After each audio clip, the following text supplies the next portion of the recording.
The following program is intended for mature audiences.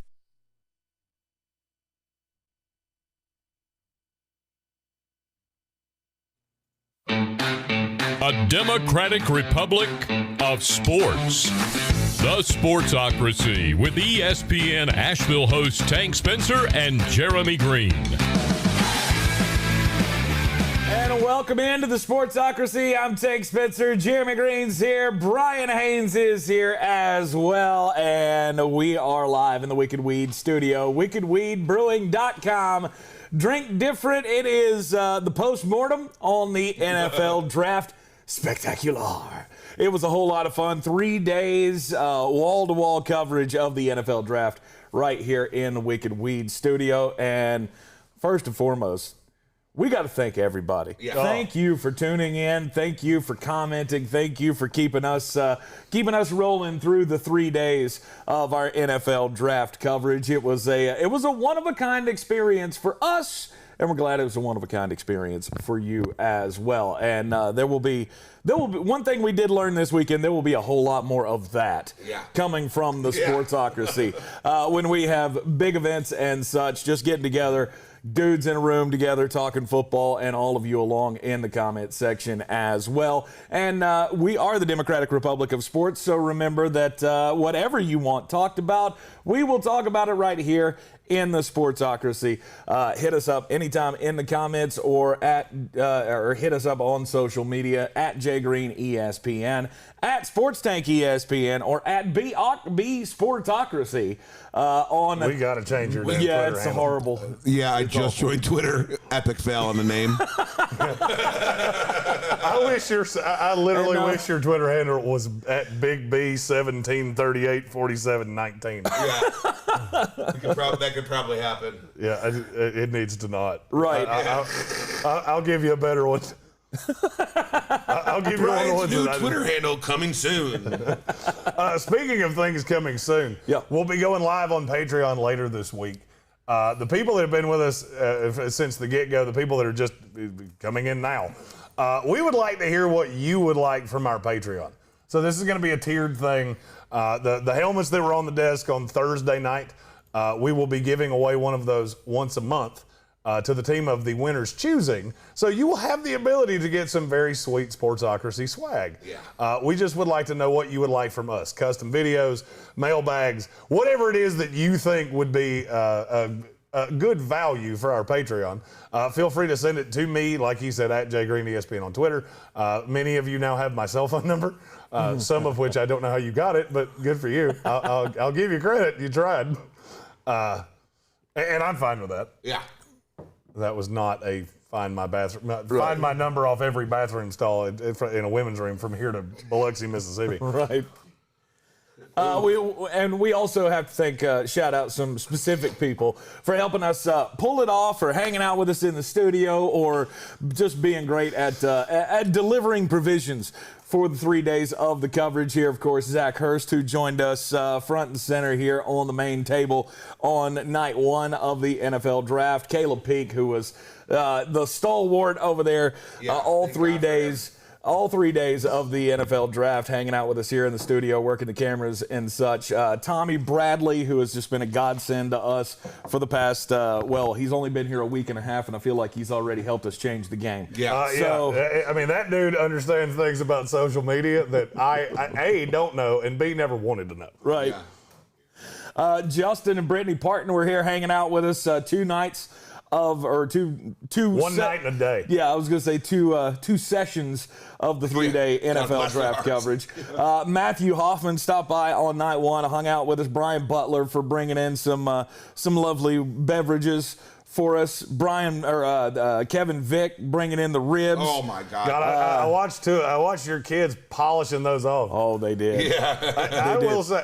And the best part of it was, Daddy, your ribs got better. And I went, yeah, they did. They did, didn't they? So thanks, Kevin, for that. Now, your ribs are now edible, Dad. You should have just said, Jeremy gave me a rub. That's all it is. That's all it is, just a different kind of rub. So Kevin Vick for bringing in the ribs, and of course Amy Young Love, the most patient woman there's ever been. Yep, I think she was responsible for the pizza on night 1. She was. My wife Andy for ordering the chicken wings for night 2. That will also be lunch for day 5. Yep, and probably day 6. I'm already looking as well. forward to having chicken wings all over my face. Tommy likey. Tommy want wingy. And we need to shout out Patrick Holt and Luis Martinez for their donations to ABCCM as well. I mean, if for nothing else, we yielded $300 to charity. Yep. Absolutely. Which, that made it all worth it for me. Yeah. I mean, it was fun as hell, but we looked at that from the end and went, well, cool. We actually did a thing. Yeah, we did. If you missed it at the end of day 3, Patrick Holt paid Jeremy $100 or put $100 to charity for Jeremy to do the last 10 picks of the draft completely shirtless, which we're all scarred from still. Yes, and I'm going to have shirts made that said I'm a whore for charity. Because I've had that line fired back at me no less than 20 times since it came out of my mouth. Right. And then Luis Martinez ponying up $200 to charity at the end of the festivities. Awesome. And we're going to figure out a way to get him in here with us to be a special guest host or co-host here in the Sportsocracy. Don't forget to hit that subscribe button. We are live from the Wicked Weed studio. WickedWeedBrewing.com. Drink different. All right, in the recap of the NFL draft. Okay. We got to give out draft grades. Okay. And so, in that fashion, we are going to do AFC draft grades today. We will do NFC draft grades tomorrow. Because this thing could stretch on quite a bit if we tried to do all 32 teams in one day. So we're going to hit the AFC first. Let's start off in the AFC East with the draft grades. Yeah. Where would you like to start? We already know that. Let's. Are we going to do the best first? Sure. They had the highest pick in the AFC East, so we'll start with the New York Jets. Oh, God. The New York Jets are Jeremy's big winner for the NFL draft. And it's hard to argue. It's hard to argue with anything that the Jets did in the draft. They get Zack Wilson, number 2 overall, Elijah Vera Tucker, Elijah Moore, Michael Carter, the running back out of North Carolina. They picked up about 5 different safeties in the. Excuse me, it just started thunderstorming here. It got really loud. Sideways. Holy shit, it feels like there's a plane taking off in here. Anyway, like I said, they picked up about 5 safeties in the draft as well. No, they didn't. And they've got an interesting take that Rob Saleh's going to use all these guys for. Hamza Nasruddin and Jamie Sherwood. Mm-hmm. They're going to play them at linebacker, which is really interesting and kind of it's a new take on how to play defense. And I've said this, I think I've said this all year long. Receivers in the NFL are getting smaller. Right. They're getting faster. And it's starting to matter less and less how good you are against the run because everything in the NFL is getting faster and smaller. So now you're taking 2 safeties at the big knock on them. The reason they went in day 3 was because they couldn't cover over the top. Cool. You don't have to now. You don't have to. Yeah. So now you've got these 2 Terminators that just lay pipe that are going to be playing outside linebacker for you. It's a very interesting draft. I never thought I could see a team do something that I had never seen before. That's something I had never seen before. And I was very confused on draft day because we took 5 defensive backs in a row. But now that I know 2 of them are linebackers, that grade went back to an A. All right, so your best pick of the draft for the New York Jets, Elijah Moore, getting him in the second round at 34 overall. So when we were watching the pick come down, you were originally targeting Tevin Jenkins. I think it was. That's who I thought it was going to be. Yeah. And what that tells me is that they feel the way that they actually mean what they've said about George Fant. Mm-hmm. They think he can be a right tackle in this scheme. They think this line is good. Now that you got Ali Vera Tucker and Mekhi Becton on the left side, George Fant and Greg Van Roten on the right. And I'm here for it. I will say, walking into this, Zack Wilson has better weapons and a better line than Sam Darnold ever did. Mm-hmm. Yeah, for sure. I thought the Elijah Moore pick was 100% the home run hit of the draft for the Jets. Getting a first-team All-American wide receiver in the second round is kind of crazy to me. We had him mocked as high as originally going like Tennessee. 22. At 22. And the Jets just, they sat back and things fell out the way they did. We thought, maybe, which was crazy, we were even thinking Jabril Cox maybe there, and he just kept falling and falling and falling and falling. But, I mean, Elijah Moore is going to be, now you have Corey Davis, you have Denzel Mims, you have Elijah Moore, you have Jamison Crowder. He's still going to be around. Yeah. I mean, you have weapons to surround where you don't need to necessarily. That was something of concern for me with the Jets move going into this draft was, are they going to address that portion of it? Because I didn't feel like they went. I thought they were going to get 2 high-end receivers in free agency. And they got Corey Davis, but they didn't really go after anybody else. They might have, but they just didn't pick them up. So I wanted them to address that situation. That's the thing that you've got to think about, that I feel like people boo-boo kitty this a lot with NFL teams. It doesn't matter what we want them to do. Yeah. We're looking at this from a broad spectrum of, you got to have receivers, you got to have this, that, and the other thing. Think about San Francisco. They have a lot of dudes that just do the same thing. It's a lot of Deebo Samuel, a lot of Brandon Ayuk, and that's what the Jets are now. Now you got Corey Davis, you got Elijah Moore, you got Denzel Mims, you got Jamison Crowder. Yeah. Then you got Chris Herndon playing tight end and Kenny Yeboah, a guy that they gave a payday to as an undrafted free agent. That's a high-end, wide-level tight end. There's nothing wrong with that. Yeah. Now you've got weapons for days. The Michael Carter pick, to me, was the best value, one of the best value picks of the draft, because he fits in the scheme better than any running back would have. I love everything the Jets did. Officially, in Joe D, I trust. Riskiest pick of the draft always when you're taking a quarterback at the top of the draft, especially one that you didn't know a whole lot about a year ago. Well, and that's a myth. That's not 100% true. The arm talent's always been there with Zack Wilson. There were injury concerns, and they hadn't played at a high level. So Zack Wilson was not some unknown. This wasn't like Joe Burrow, a guy that we didn't think was ever going to get drafted to the second pick of the draft. The Zack Wilson pick is the one thing I ding the Jets on. The A+ didn't come because Zack Wilson, because he is an unknown commodity. You don't know exactly what he is. And I'm not 100% sure that he's better than Sam Darnold, but I can tell you this definitively. For the next 5 years, he's cheaper than Sam Darnold. And that's the thing that's going to be the most telling stat of that is that, Sam Darnold could get in this new system in Carolina and be an all-pro. And I think he will. Yeah, and there's going to be people out there that are going to start saying, oh, the Jets probably should have kept Darnold. But that's right there what Jeremy just said. It's the money. The money that you're not having to pay Sam Darnold, you're going to be able to, especially, and here's the thing, guys. 2 in round 1, 2 in round 2, 2 in round 3 next year. Oh, they've only got 1 in round 3. Oh, okay. But I want you to think about what I'm going to say. Yeah. They're going to have stupid money again. Yeah. Cap space for next year, I don't remember exactly where they are, but it's a lot. Yeah. They have 12 picks next year. Yeah. As of right now, they have 12 picks. And I got a feeling. And that's what you do. With a young quarterback, you build the team around him.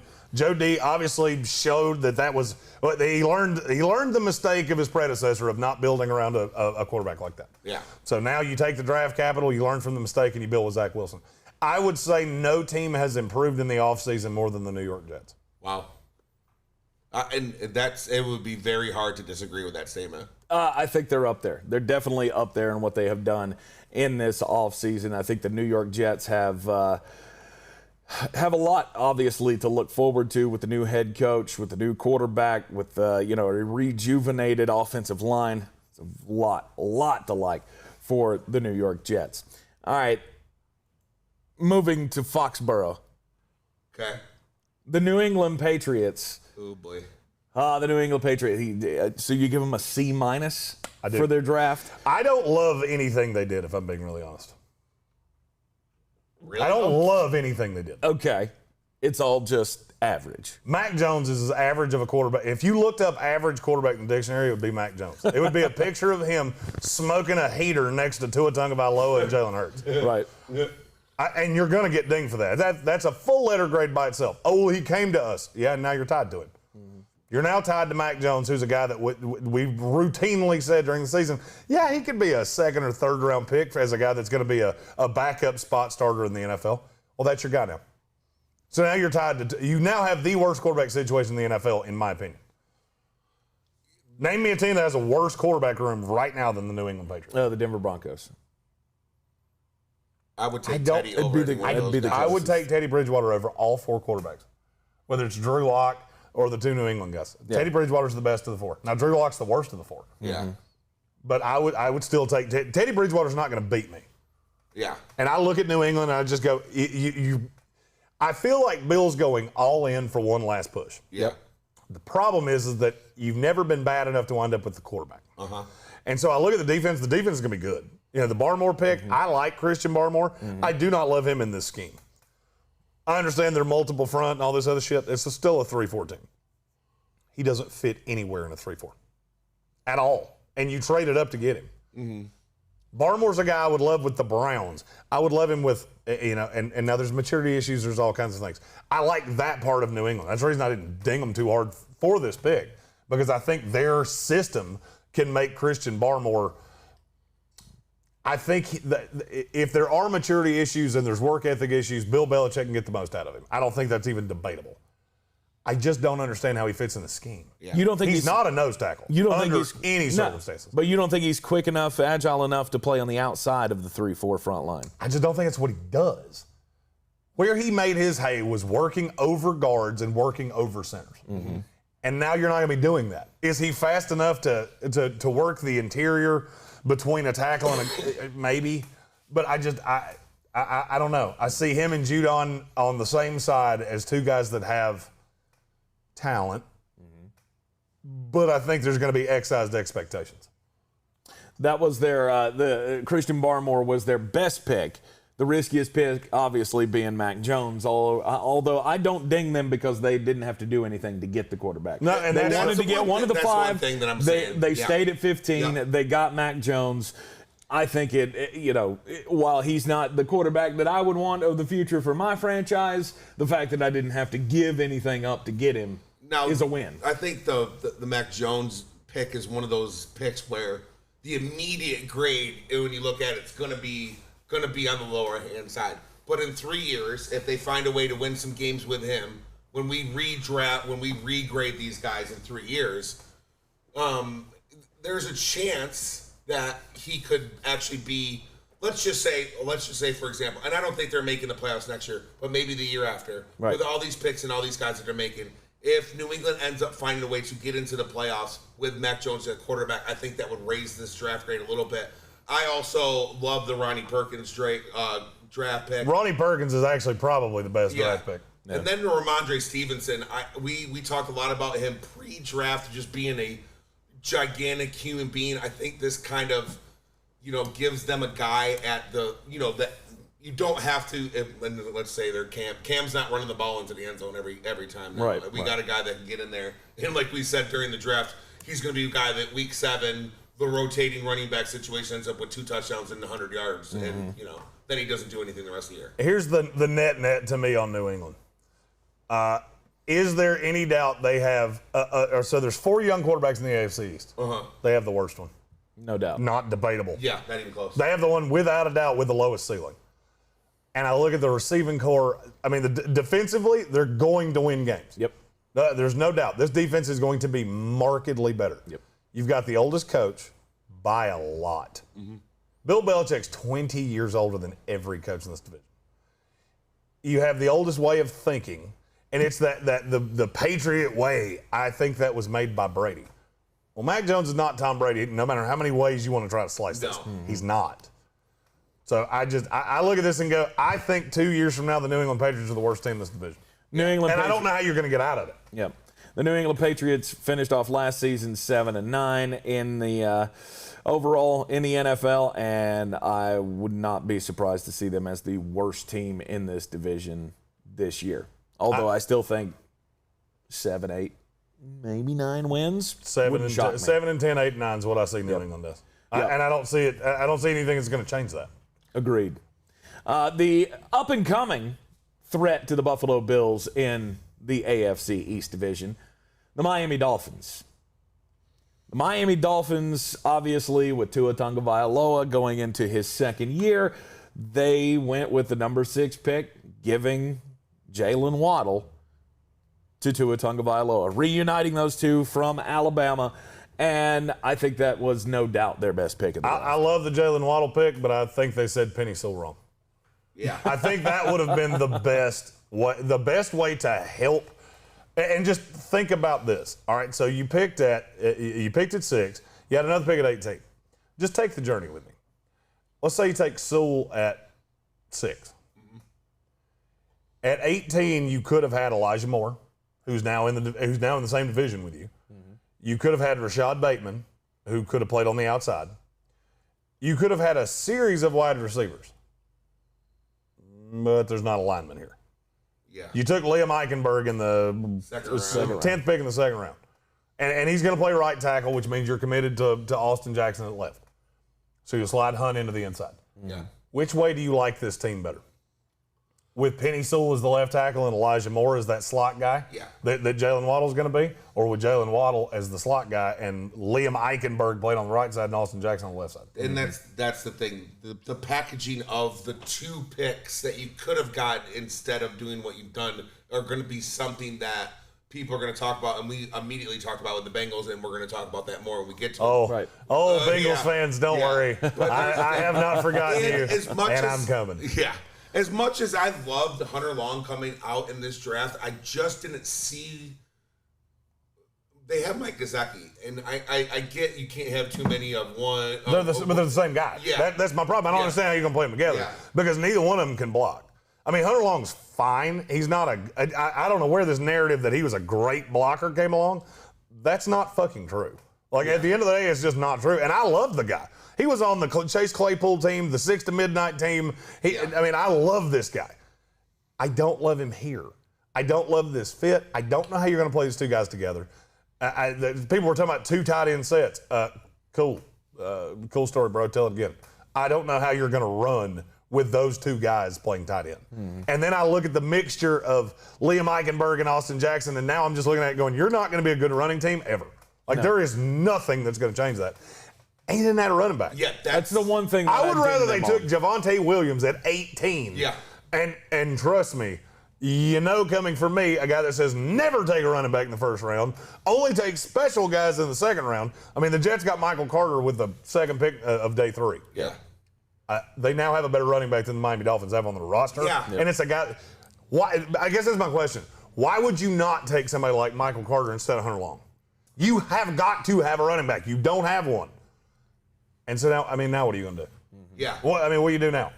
That was It's Myles Gaskin? That was okay. the most Good luck with glaring thing coming out of the draft was Miami not taking a running back when it was a 100% position of need going into the draft.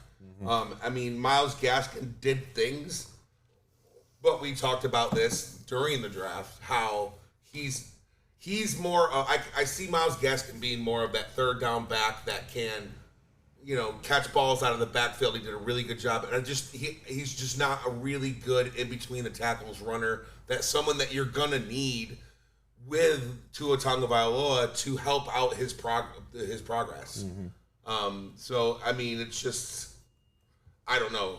I'm trying to pull up their actual depth charts. I've got it. After Myles Gaskin, I don't know who they got. Malcolm Brown. It's Malcolm Brown. That's it. Yeah. So you're going to be one of the worst rushing teams in the league with a quarterback that I think is slightly limited. Mm-hmm. Now you've got weapons for him, and that's great.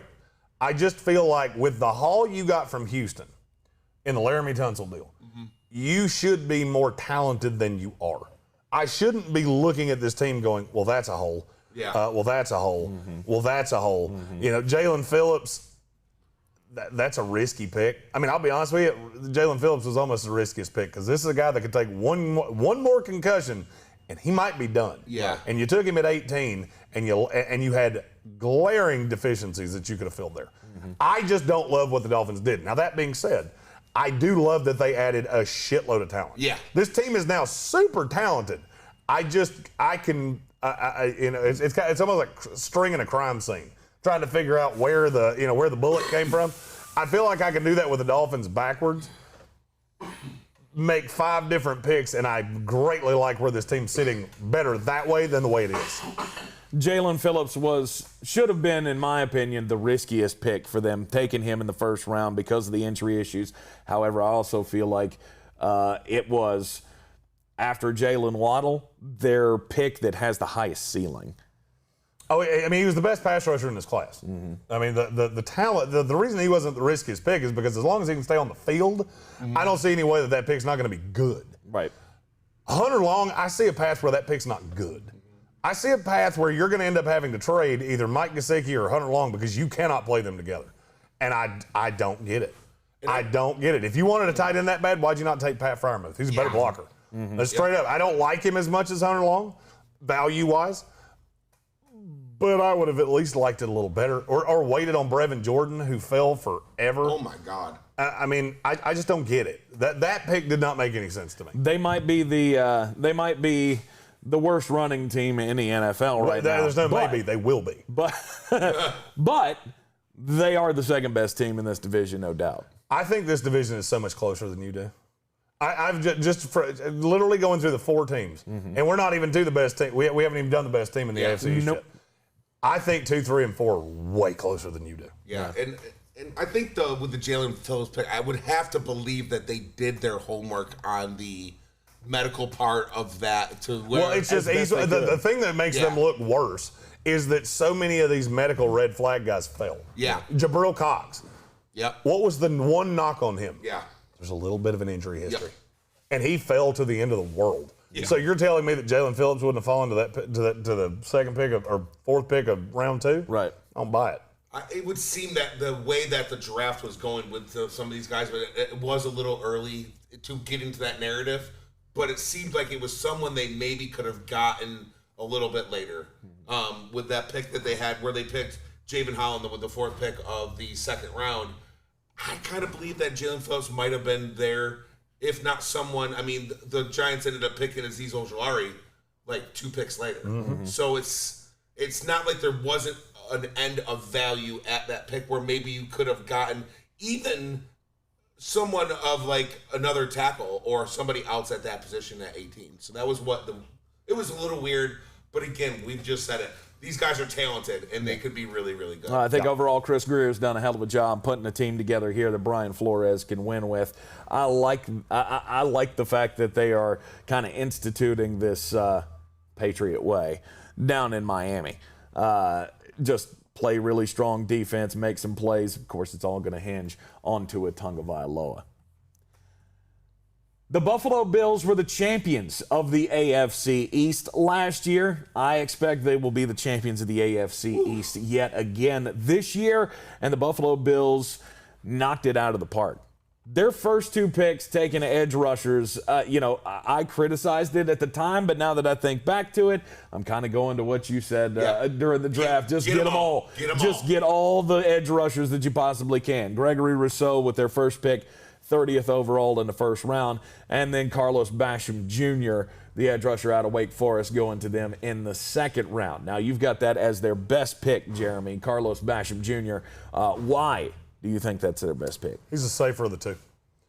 Carlos Basham, there's no doubt in my mind, and I'll be honest with you, a lot of people have talked about, they took 2 edge rushers. These are the replacements to Jerry Hughes, and I'm not as sold on that.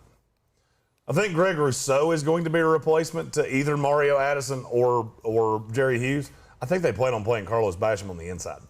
And I'm going to like that a lot because that's going to mean you can get after quarterbacks with 4 guys. Yep. Ed Oliver, Carlos Basham, Jerry Hughes, Mario Addison, and Gregory Rousseau. That's a rotation of 5 guys. You play 4 at a time.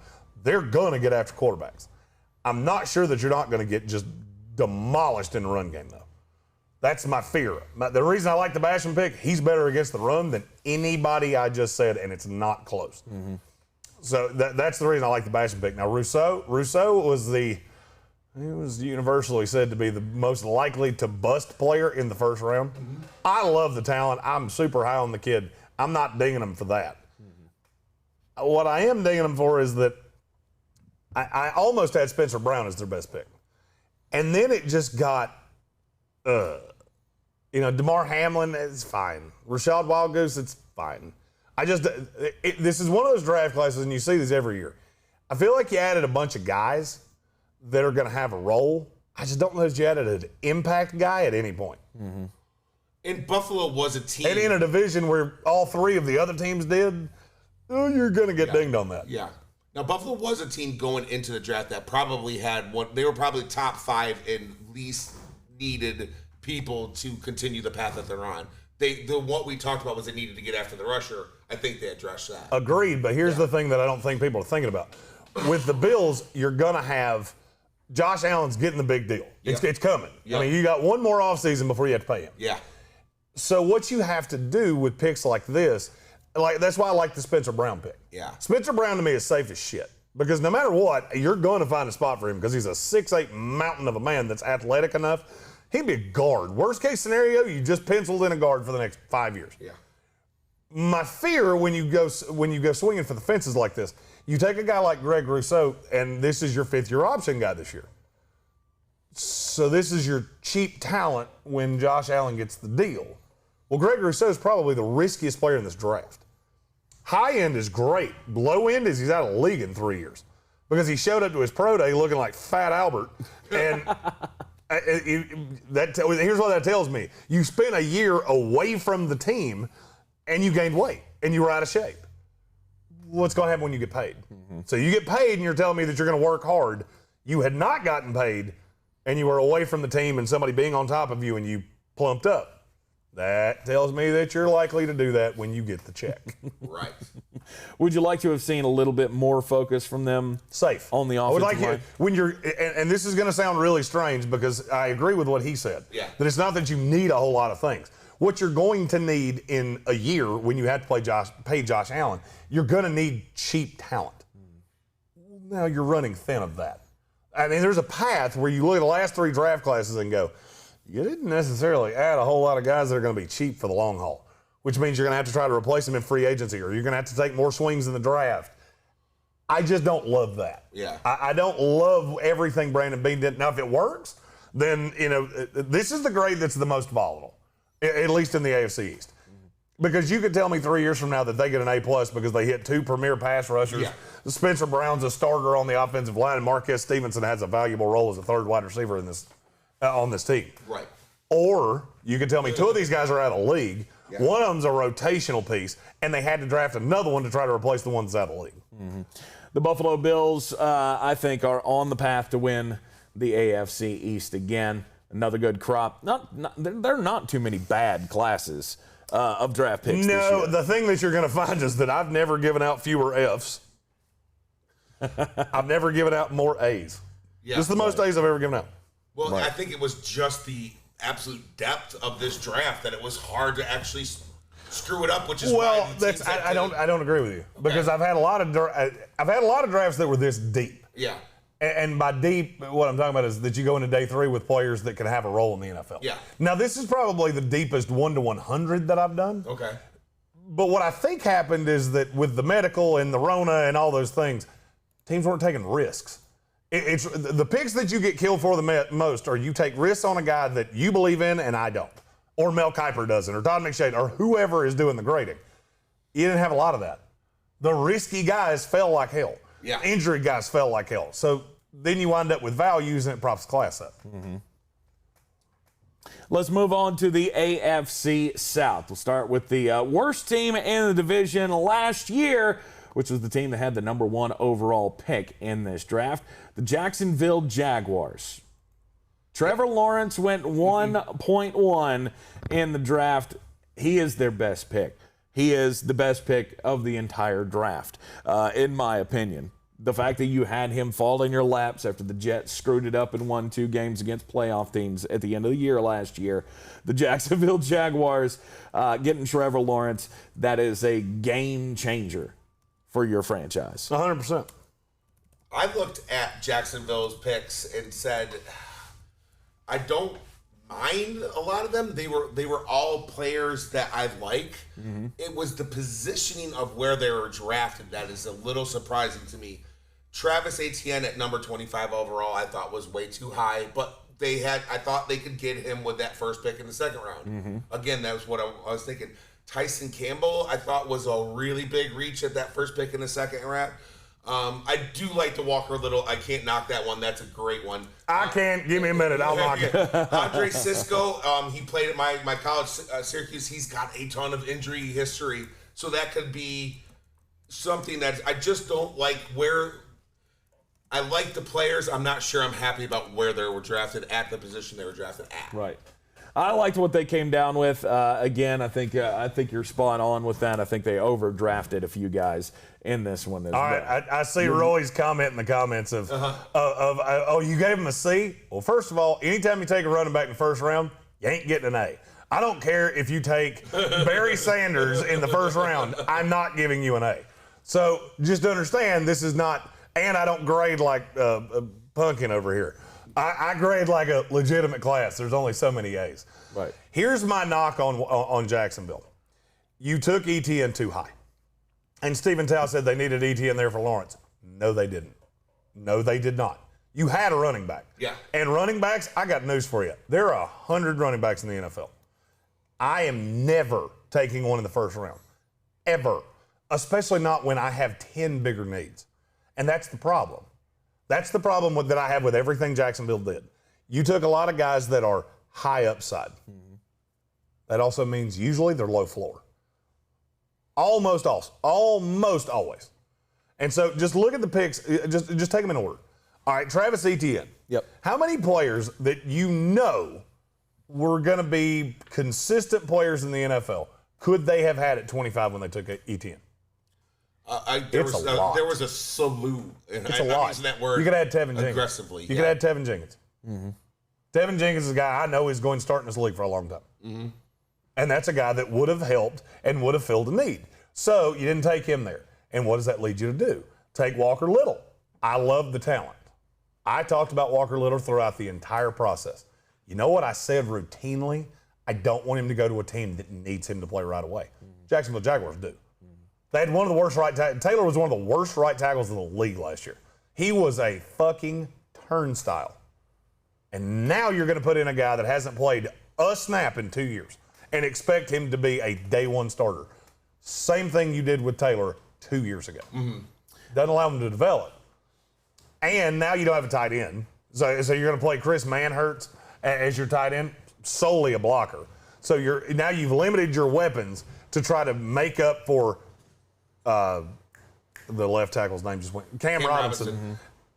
And Walker Little, because Walker Little's a rookie that hasn't played in 2 years. And I'm telling you right now, this game is going to seem real fast for him in the beginning. Yeah. Then I look at a guy like Tyson Campbell. That's who you took with the first pick of the second round.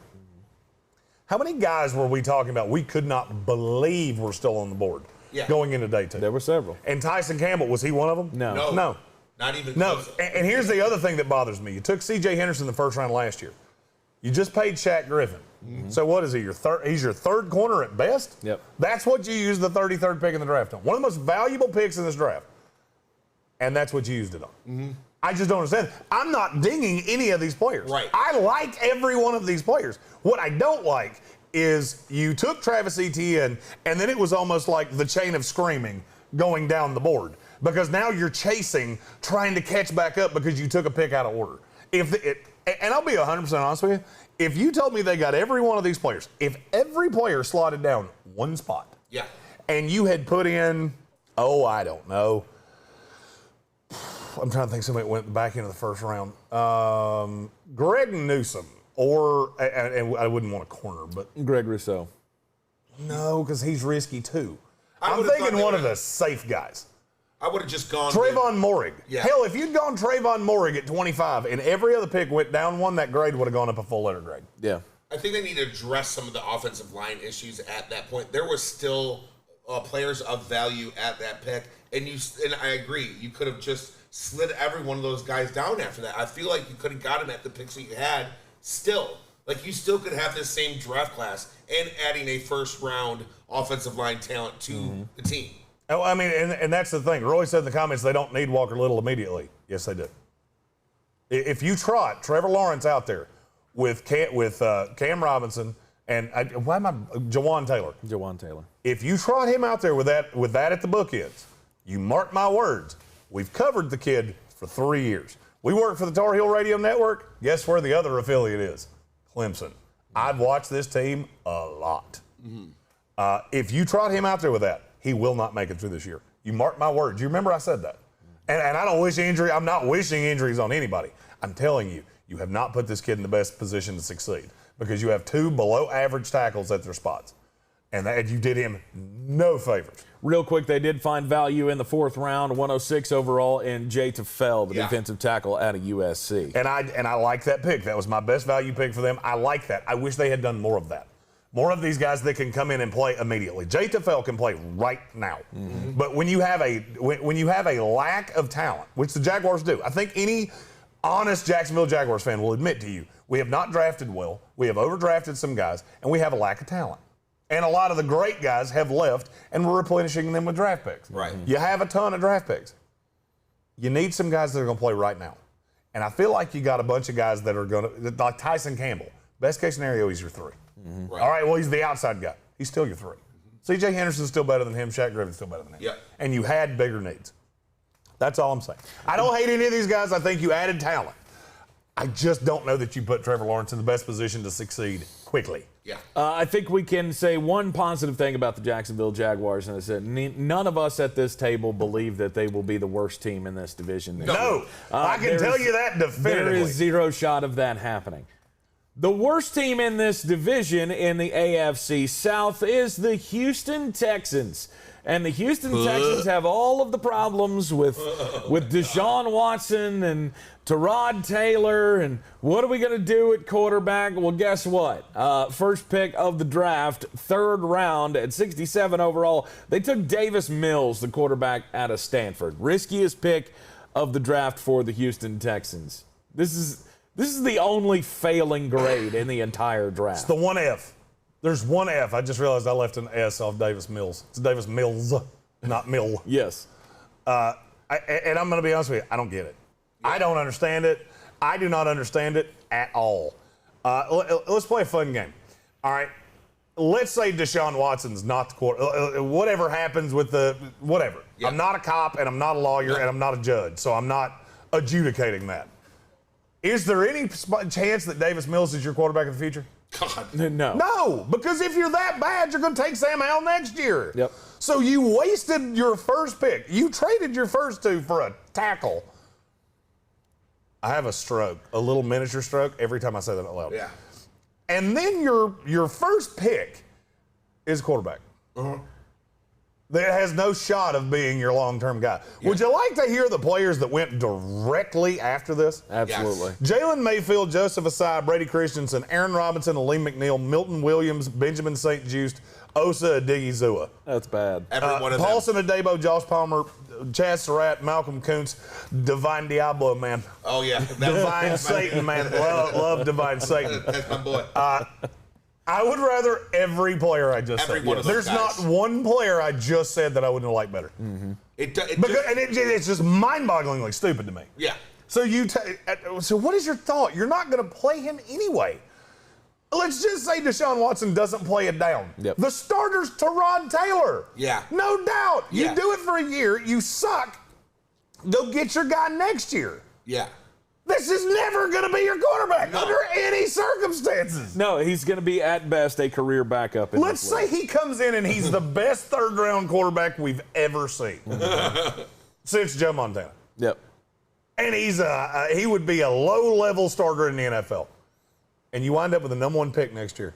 You're telling me you're not taking a quarterback? Yeah. You're telling me you're going to pass on Sam Howell for this guy in any realistic realm of possibility. Bingo. You're not. You had the ability here. Nick Caserio has a blip year because you took this job with a team that Bill O'Brien tried to sink in the bottom of the ocean. Yeah. And you could have done damn near anything you wanted to, and I would have passed you. If you'd have taken Malcolm Kuntz, who I originally had them taking in the 3rd round, right, I would have been fine. I would have given you a C+, B-, and we would have gone on about our merry way. Yeah. But instead, you did the one thing that makes absolutely no fucking sense. And then you trade up for Nico Collins. There are 9,000 receivers in this draft. And you trade up for one of the rawest ones. And you traded what little draft picks you had to get him. Yeah, it was just mind-boggling. Then you did one really good thing. You did one good thing and one half-ass thing. I like Brevin Jordan. I do like Melvin Gordon. I think he will be a weapon for whoever plays quarterback for this team. Good value in the 5th round. And I like Garrett Wallow as a guy that can come in and be a 2-down linebacker right now. Other than that, it all sucked. Yeah. I'll be honest with you, I think a child could have done better than this. And I think very highly of Nick Caserio. Yeah. I do. I think he's a very bright guy. And I don't want to just keep killing the Texans, mainly because their fans like to kill me, and that's fine. Yeah. You can say all the things you want to about me because you know I'm right. If you didn't know I was right, you would just go, fuck that guy. Who is he? His opinion doesn't matter. But you know who I am? I'm a guy that's been doing this for 10 years, and I'm right way more than I'm wrong. Yeah. And I look at this and go, this is going to be a disaster. You just put your rebuild 1 year behind because you came in with, if you had a plan, it was a flawed plan. I think you came in with no plan whatsoever. And I'll be honest with you, the video of, I don't know, have you seen the video of Terry Donahoe? No. Howie Roseman is just psyched for the Milton Williams pick. And he's jumping around like a methed out fucking little troll. Fist bumping everybody, yeah. And then he gets to Terry Donahoe. And just stick your fist up. And Howie Roseman's like, yeah. And Terry, that's what he did. And then he looks at him and just goes, fuck off. Like, I couldn't read his lips, but I can tell you the gist was, I'm gonna need you to go fuck yourself. Yeah. Like right now, you're at a 9, I need you to 2, and I need you to fuck out of my face. Yeah, for real. Hilarious. That's how I think the whole draft went for the Texans. Yeah. Nick Caserio's like, yeah, I got her, yeah. And all the scouts are going, nope. No, you didn't. Missed it by that much. Yeah. Good grief. Yeah.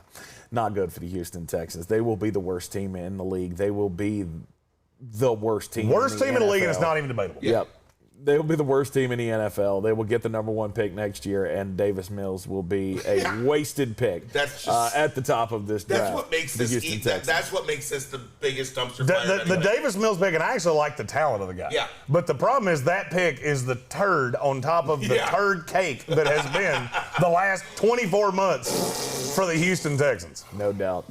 Rolling on with the AFC South draft grades here in the Sportsocracy. Again, I'm Tank Spencer. He's Jeremy Greene. He's Brian Haynes. I got to get used to this this 3-man panel here. The draft was so good that we're just going to continue on. We're just going to steer into this skid and see where the craziness takes us. Continuing with the AFC draft grades from the 2021 NFL draft. The Indianapolis Colts ended up finishing second in this division last year. They are a Super Bowl favorite for many prognosticators in the NFL, or if not a Super Bowl favorite, at least in the group of teams that you will not be surprised to see make the Super Bowl. And you give them a C- for their draft? What did you hate about the Indianapolis Colts draft, Jeremy? I told you before the draft I was not in love with Kwity Paye. Yeah. Yes. I said that a bunch of times. And then you doubled up on Dayo Odeyingbo. Odeyingbo. Ode. Ingbo. No. Dayo Odeyingbo. Okay. Spell it that way. You want me to pronounce it that way? Fucking spell it that way. You want it to be Odeyingbo? Take the Y out. Odeyingbo. Yeah, take the Y out because it's Odeyingbo. And I have no problem with that pick. I really don't. But I just look and go, there's very few impact guys here. I think you're going to have hit on one of these two because I do like Dayo. Mm-hmm. And I see the talent in Kwity Paye. I just don't know what position he plays. Now, if they have a plan for him, I had Kwity Paye attached to Indianapolis for how long? I mean, for the love of God. A long time. Yeah. By the way, I want this out there. I was really pissed off at my mock draft. You do realize I would have finished 5th in the media contest with the one I put out on YouTube. Yeah. And I was pissed. I'm taking that bitch down next year. You just mark my words. I'm taking that bitch down next year. Taking it down. I don't think they did anything particularly well. I like the Sean Davis pick. Yeah. I really do. I think that was a value pick at the back end of the 5th round. Other than that, I just look at a lot of dudes. Mm-hmm. Sam Ehlinger. Why? Why did you do that? Woo. I don't mind the Sam Ehlinger pick in the 6th round to have someone. I do because there were still talented players on the board. Still talented players that could serve a role. Yeah. And you took a guy, and this is the second time you've done this in 2 years. Mm-hmm. You took a guy that has no shot of ever. To me, those are just wasted picks. Okay. I've never liked the idea of, we're going to take a quarterback just in the hope he turns into Tom Brady. No. You did. This is now 2 years in a row that you did this. You could did have it taken last year with Jacob Eason. Well, you could have taken Tam Terry, a guy that could have used him. Yeah, you could have used him because he would have been a usable piece this year. Mm-hmm. I mean, and it's hard for me to kill you for 6th-round picks. Kalen Granson, you took him too high. Mm-hmm. I had him in the 6th or 7th round. Sean Davis was a value. Sam Ehlinger, I didn't even have a draftable grade on. And then the 2 7th-round guys are just dudes. Yep. They're just dudes. But Carson Wentz comes to town, and the Indianapolis Colts. I still love this team, though, so don't crucify me in the comments. Sorry, I didn't love your draft class. I still love your team. That's what I was going to say. I agree that this team is a Super Bowl contending team. Yep. 100%. Agreed. The Tennessee Titans, however, that is another story. The Tennessee Titans won this division last year. Their draft, how did you see that? Did you? You gave them a B-. Okay. Yeah.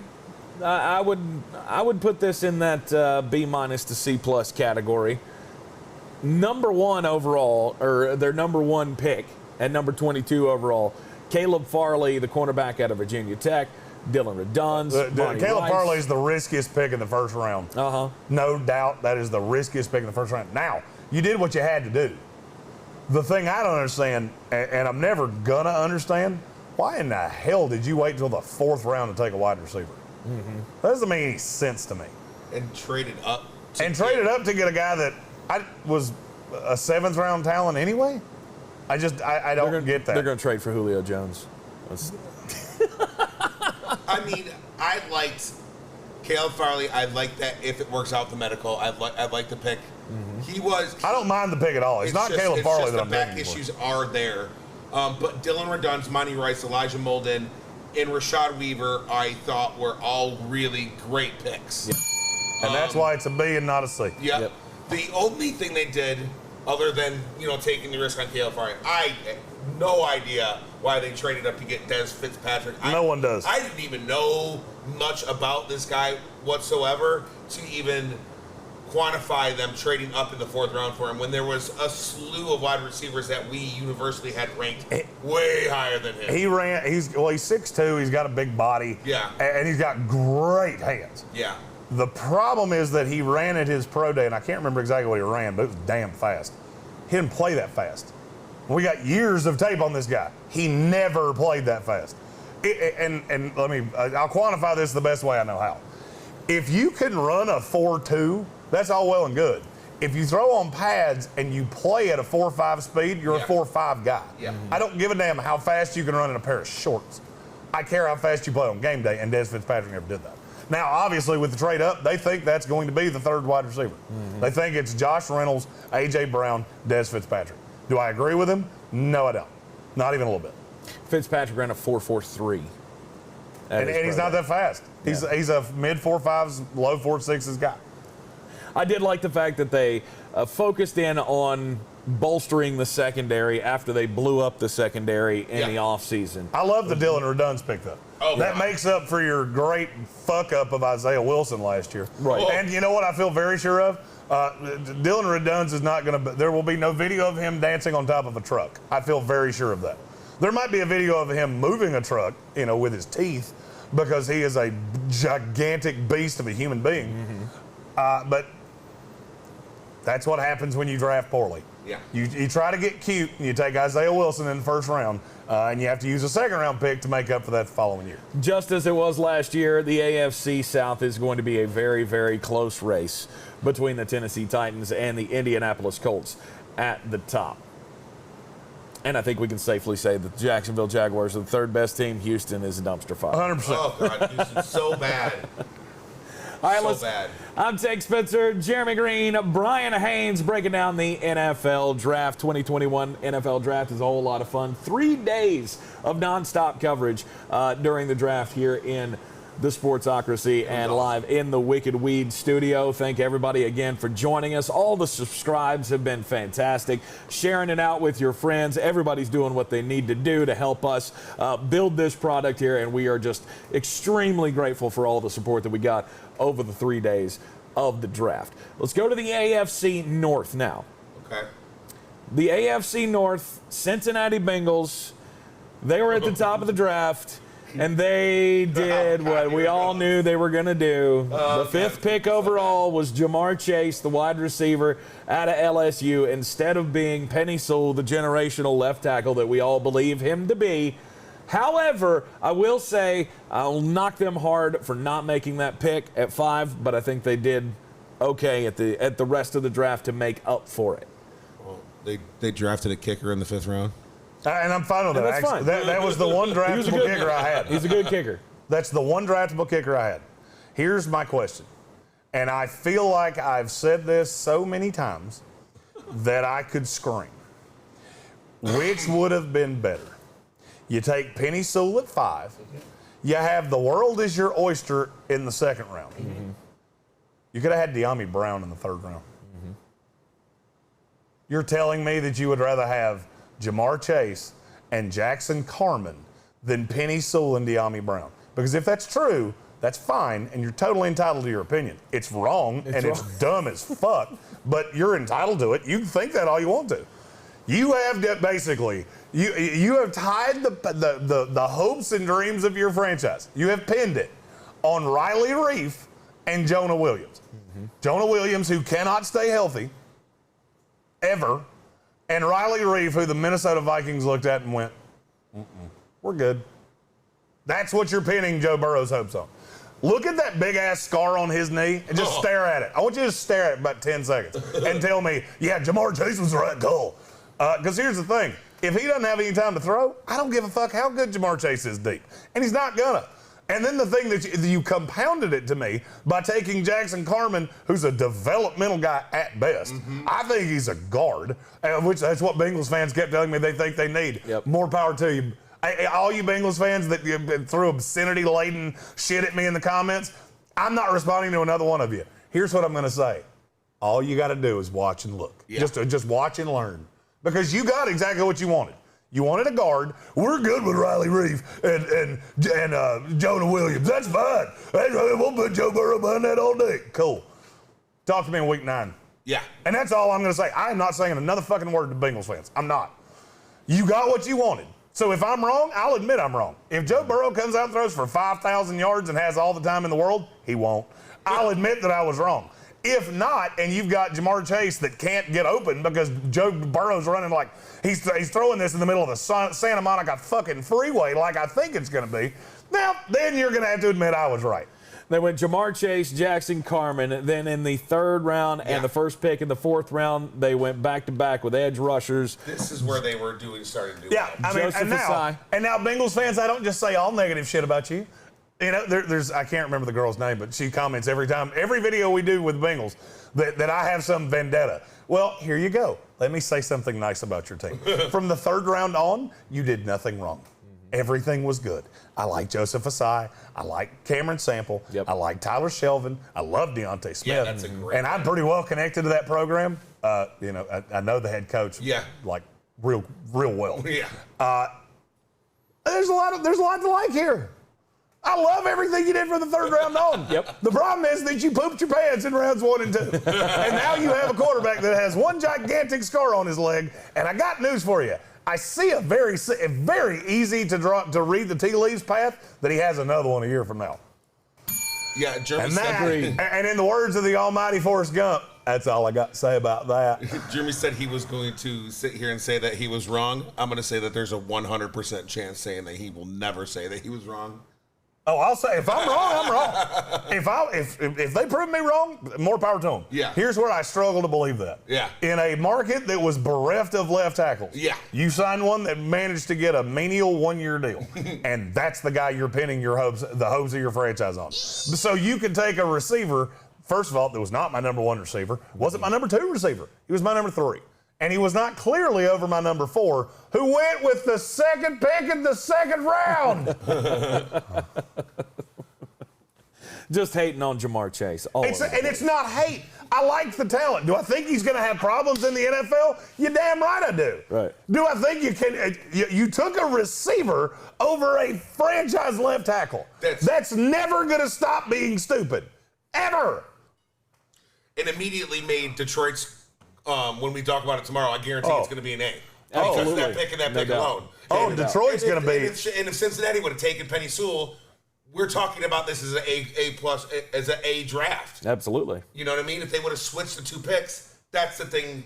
That's Roy said drafting a kicker makes sense, seeing how they have trouble finding the red zone. I struggle to see how they're going to cross the 50 real often, so I'm not sure that kicker's going to get a lot of work. But if they do, he's pretty good. Yeah. Right. It's a pretty good kicker. It's the only draftable kicker I had. You get a guy with a big leg because you don't know how many times you're going to be down there in the red zone. You're going to have to be kicking lots of 50 and 60-yard field goals if you can't move the ball without that line opening up some holes for your running back. That's the thing. You look at the skill positions, and this team's really good. Yeah. I'm just waiting for the first Bengals fan that tells me we're better with Jamar Chase and Jackson Cartman than we would have been with Penny Sewell and Elijah Moore, De'Ami Brown. Mm-hmm. Yeah, I mean, I understand Elijah Moore went ahead of the Bengals, but which one? Because that's not happening. Oh no, no, that's gonna happen. No, that's what I'm saying. Oh, there's no doubt somebody's gonna say it. And you know what I say to that? You're fake news. It's fake news. Hopefully they can keep Joe Burrow healthy. Hopefully none of this comes to fruition here. Oh, I don't want it to happen. Hell, I'd love to be wrong. I'm not, but I would love to be. Missed a massive opportunity is the only thing. Yeah. And that's the biggest thing that dings the Cincinnati Bengals in their 2021 NFL draft. The Cleveland Browns. Oh, boy. The Cleveland Browns have had a hell of an offseason. Oh, my God, dude. They added a lot of talent in free agency, and then the draft rolled around, and they just kept parking it. Pick after pick after pick. It's one of my favorite hauls in the entire NFL draft. With the 26th pick overall, they took Greg Newsome II, the cornerback out of Northwestern, because in my belief, it was just he was the best guy on the board. 100%. He was, and he filled a need. Yeah, and I had him as my third-rate cornerback over Caleb Farley. I did too. I think he fits this scheme in Cleveland really, really, really well. Yep. They're just honestly the pick of the absolute draft, though. Steal of the draft was with a 20th pick in the second round. Jeremiah Owusu-Koramoah, who we had 100% first round grade. Unbelievable pick. Yep. And just the fact that Jeremy had to put an A- up on the Cleveland board is so funny, and I love it. The minus should actually have Baker Mayfield's face on it. That probably should have been it. Yeah, that's probably the only thing. And look, and Jeremy's just over there stewing in his own. I don't want to say nice things about I the know. You have to, though. I know I do. Okay. But since you both waxed poetic about Jeremiah Owusu-Koramoah, that means I don't have to. Yeah. Which means that I can play devil's advocate and tell you why he fell. And the reason is because a lot of teams don't know what position he plays. There are a lot of teams that thought he has no role in the NFL because they don't know what position he plays. He's too small to be a linebacker, straight up. In a 3-4, he is not a fucking linebacker. Now, can they scheme this? I'm going to tell you something I had said to me over the weekend. I'd never thought of it, and it's kind of interesting to me. Do you know where there are people in the NFL? What position do you think Jeremiah Owusu-Koramoah plays in the NFL? Outside linebacker. You're drunk. In a 3-4, he'd get washed out like a. I think he could be moved to safety. Safety's a possibility. Yeah. Slot corner is what I got told by a scout that knows more that has forgotten more than I've ever known. Mm-hmm. Well, I mean, this dude's been in the league for 30 years, and he said, "I think he's a slot corner."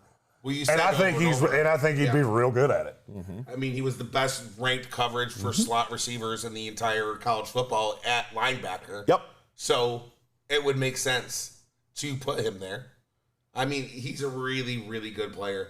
The thing that the Anthony Schwartz thing to me was a little surprising because they are deep at wide receiver. I'm just gonna straight up tell you this: the Anthony Schwartz thing is the reason this wasn't an A by itself. Yeah, because you took him too high. Yeah. Oh, he ran so fast. So he's fast. He's not a receiver. With them drafting, he's a track guy playing football. Now, is that a luxury pick that you can have? Yeah, but Baker Mayfield doesn't have the cannon to really use Anthony Schwartz to the best of his ability. Mm-hmm. So, and I never in a million years thought he was a third-round pick. Is there anybody out there that, I mean, I've heard some things about that, the fact that they drafted Anthony Schwartz in the third round, that could possibly mean that Odell's somehow on his way out of here. That's a dumb take because they have nothing to do with each other. Yeah. Anthony Schwartz is a slot-only receiver. Okay. If it should scare anybody, it'd be Jarvis Landry. Okay. But I don't think it has anything to do with it. He's a decent route runner. He just has really bad hands. Yeah. Like, really bad. And I know he screamed up the draft board because he ran so fast. I get it. Stephen Tao in the comments said that's why John Ross was a letdown. Anthony Schwartz could be John Ross 2.0 because they remind me of each other a lot. Now, Anthony Schwartz is a better route runner. I'm not sure John Ross didn't have better hands. I didn't love that pick, but they made up for it because they got Demetric Felton with like the 211th pick in this draft. Yep, the utility player from UCLA, 211 overall in the 6th round. That's your best value for them. That's one of my best values of the draft. That's a guy that I can tell you definitively there were teams all over. Now, why he went away, I don't know. Are there medical things? It seems like every player I've gotten a definitive answer on why they fell, it was something medical. Right. So, I don't know what it was. I didn't have a medical red flag on him, but, I mean, that's a tremendous pick. I like the Tony Fields pick from West Virginia in the 5th round. That's a guy that could play some special teams for them. And Richard LeCounte, he's not anything special athletically, but I think he can be a special teams guy in the NFL. Mm-hmm. The guy to watch out for is James Hudson. Yep. They got him with the 5th pick in the 4th round. Yeah. Played defensive end at Cincinnati and then converted himself to offensive tackle. And he is stupidly athletic, and he is raw as hell, and he could end up being a long-time player in this league. I feel like that could be the best value pick in this draft just because we don't know what he can be. Still kind of learning the position. But all in all, the Cleveland Browns, no doubt, are a threat in the AFC. And I would not be surprised to see them get close to a Super Bowl, despite the fact that they have Baker Mayfield as their quarterback. They got enough talent on this team, even with Baker's deficiencies, to make an absolute run at the Super Bowl without a doubt. No doubt about it. Let's talk about... before you move, somebody asked me in the comments, they also signed Marvin Wilson as an undrafted free agent. That's pretty good. That doesn't suck. That doesn't suck. Not bad. That's the biggest one. I mean, there's some other guys, but nobody that anybody specifically cares about. Right. There were a lot of guys that I was kind of surprised did not get drafted, and there were a lot of teams that picked up some good talent. Oh yeah, Stephen Tao asked if we can do the Ravens next. He's got a meeting at 10:30. Okay. I feel like Stephen Tao's been with us long enough that we can acquiesce that request. Absolutely. All right, let's talk about the Baltimore Ravens. The Baltimore Ravens in this draft, Rashad Bateman, they didn't trade up. We thought that there was a possibility they might trade up to try and go get one of the top wide receivers in this draft, parlay the 2 picks that they had at the back end of the 1st round. That's not how it shook out, and I think they were better suited, actually, just to stay where they were. Mm-hmm. They are continually one of the teams that drafts the best out of any others in the NFL, and they knocked it out of the park with their 2 first-round picks. With Rashad Bateman and with Odafe Owa, formerly known as Jason Owa, I thought those were great picks there at the back end of the 1st round. Well, here's the thing. People are going to say, oh, we only got a B-. You were obviously a much better student than I was because I was always pretty happy with a B-. Yeah. A's are special. Jason Owa Odafe Owa scares the absolute heebie-jeebies out of me. Now, with that being said, there's probably not a team in the NFL that I like the chances of him reaching his potential better than Baltimore. Yeah. This is another one of those grades that could greatly fluctuate. Rashad Bateman's a very safe receiver. In terms of the on-field, I had no doubt about him. Now, now that the draft process is over, I can tell you what I heard about Rashad Bateman. He's a jackass. Like a raw, unadulterated, pure jackass. And so am I. So takes one to know one. Shocker, wide receiver with attitude. Yeah, and there were some teams that had some big concerns about his attitude and his character and all those things. Now, him going to Baltimore, that kind of mitigates the risk to me because he's so good on the field. Mm-hmm. I have no doubt of how he translates. I think that will be fine. Owa scares me a little bit, and I think it's going to take some time. Mm-hmm. I really like the Ben Cleveland pick. Oh, God, it was so I good. think Ben Cleveland could end up being like Marshall Yanda and just be a starter in this league forever. The good thing is he goes to Baltimore and he's going to have time to remake his body because he needs to hit weights aggressively because there's some bad weight on him. But the tape on him is tremendous. And I want you to think about it. He was that good in the SEC carrying 20 pounds of bad weight. Yeah. That's rare. Usually guys that heavy in the SEC, the tape shows it because they're too slow. Yeah. They can't deal with a Christian Barmore. They can't deal with, guys like that. He did. I like the Tylan Wallace pick in the 4th round. Yep. And I can't believe I'm about to say this out loud. I like the Shaun Wade pick. Wow. A player that I don't know that there's ever been a player that I've been more down on for longer than Shaun Wade. But you're telling me he goes to, G-Baby asked me in the comments, the order of teams is by division. So there's one more team left? We got one more team left in the AFC North. And we'll actually put in the comments who you asked me about, and we'll start with that team in your division. They want to do Las Vegas. Okay, so we got one more team that'll be the Raiders. Yep. If you want me to audible teams, feel free. We only have the AFC done. The NFC will be tomorrow. Yeah. But if you want to hear a specific team, we will absolutely do it in that order. Yep. I really like what Baltimore did. And I know the B- is going to look like I'm down on it. I'm really not. This is what Baltimore does. They draft very, very, very well. And you took a lot of high upside guys. And you know why and you know why I like that so much? Because these high upside guys with Lamar Jackson, if you hit them, you're going to be really good, and it's going to cover up the deficiencies of Lamar Jackson. My 2 favorite picks of the draft for the Ravens were definitely the Ben Cleveland and the Tylan Wallace. I thought they were high value at where they got them. Now you're looking at a wide receiver core of Rashad Bateman, Tylan Wallace, and Marquise Hollywood Brown. Sammy Watkins as well. Wow, that makes it even better. Oh yeah. Now I think Sammy Watkins is a really good, is underrated blocking wide receiver. I think he's going to do some things for them more than just in the passing game. There will be zero excuses now for Lamar Jackson's throwing ability. He will have the full opportunity to prove himself as a thrower of the football. We know what he can do with his legs. We know that in the MVP year, he led the league in touchdown passes. This is an opportunity for him to put a lot of the doubters to rest with a wide receiver core that is vastly improved over what they had last year. And I also think with that being said, they're basically saying here, we got the 5-year option, but you need to show us something this year if we're going to extend you, because there is reports out of Baltimore that they are on the fence. Well, and they should be. Well, and they should be, and they're way apart on money. Yeah. And that's the thing, is that's why Baltimore's been good for 19 of the last 20 years. Yeah. They don't overpay just because of what people want them to do. If they don't think Lamar Jackson can win them a Super Bowl, he's not going to be a Baltimore Raven. Mm-hmm. Now, do I think that ultimately they get it done? I do. Because you don't let quarterbacks like that walk out the door. But what you do is build a team around them, which is exactly what Baltimore has done, and I applaud them for it. Yep.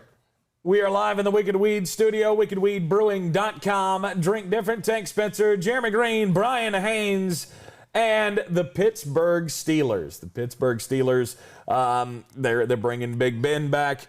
They're just trying one more push here. And I was getting ready to say I would be surprised if Jeremy's grade is any higher than a C-, and he went with the D+. Obviously, they took a running back in the first round of the draft with Najee Harris out of Alabama, which is going to knock them down on Jeremy's grade list. I don't mind the pick. You're known for running the football. Get the running back that you believe is the best one in this class, and I think that's exactly what the front office did. He fits the scheme, no doubt. I just don't like taking running backs in the first round. Mm-hmm. It almost invariably never goes well. Because and the theory is very simple. It's not that I don't like running backs. It's that you don't have them as long as you have everybody else.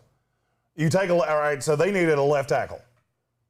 Mm-hmm. I don't necessarily think Tevin Jenkins is a left tackle, but let's say they take him. Tevin Jenkins, if you hit on him, is your left tackle for the next 10 years. Najee Harris, if you're lucky, you'll get 6 years out of him. Mm-hmm. Lucky. And that's why I don't take running backs that high. Mm-hmm. I like taking running backs in day 3 because you can find valuable guys that late. I don't think Pittsburgh had to take him that high. That being said, they had to have a running back. So I get that. That's really not the pick I'm dinging him on the most. I don't understand the Pat Freiermuth thing at all. Really? I do not get it at all. So even though you listed that as your best pick. Yeah. that should kind of tell you how I feel about the rest of it. Because I'll be honest with you, Quincy Roche was the best value. Yeah, 100%. Quincy Roche was my best In pick for this 6th team. round. I tried to put 3 different players on the graphic because I'm going to level with you. I could have put Roche on the top line and the bottom line and been just fine. Stephen Tow's brother, Clint, very good friend of mine, is a huge Steelers fan. And when he asked me about it, he called him Baby Gronk and all this other shit. And I asked him how he felt about it. And he said, well, Eric Ebron's a big old pussy. Well, Pat Freiermuth can't block any better than Eric Ebron can. He can't. That's a myth. I don't know where the fuck it's come from. I've watched tape on Pat Freiermuth till blood came out of my ears trying to figure out where is it that you're talking about him being such a good blocker. He's an average to decent blocker. He's Mike Gesicki 2.0. I think he's more baby Gesicki than he is baby Gronk.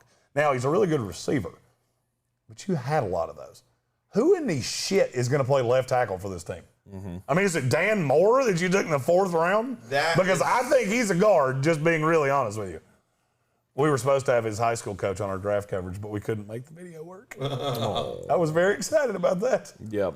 Yeah, it seemed like I kept screaming, like, when are they going to address the offensive line? When are they going? And they did with back-to-back picks. I just didn't think that those picks were, they're okay picks. I just don't know if these guys are day one starters. I think they can fill a role for this team, but I don't know if this necessarily helps out that offensive line. If you want to get back to power running Pittsburgh Steelers football, these aren't the picks that you needed. Not to mention, how long before Ben's arm falls off? Well, here's the thing. My knock on the Steelers is I'm a very blunt person. If you're new to this show, you're going to figure that out pretty quick. I'm blunt as hell. You have 1 year left at Ben before his arm falls off. Yep. And now you've put him behind an offensive line that I don't know how you're going to build it. I like the Kendrick Greene pick. I like the Dan Moore pick. I don't know who your tackles are going to be. I don't. I mean, if you think you can play Dan Moore at left tackle, more power to you. We'll see how it goes. I don't think it's going to be great. That's why you're getting dinged here. I don't really hate any of these players. I don't understand the fit with Freiermuth. Unless Ebron's not going to be on this team, or he's not going to be on this team in a year, then yeah, that's your tight end in the future. And he can be a starting tight end in the NFL. I get that. You took 2 non-premier position players to start this draft, and I'm not going to love that. I'm just never going to love that. I do think that helps Ben. It gives him some more weapons. I just don't know how long he's going to have, and you've got a brittle quarterback that's going to be behind a very new offensive line. Yeah.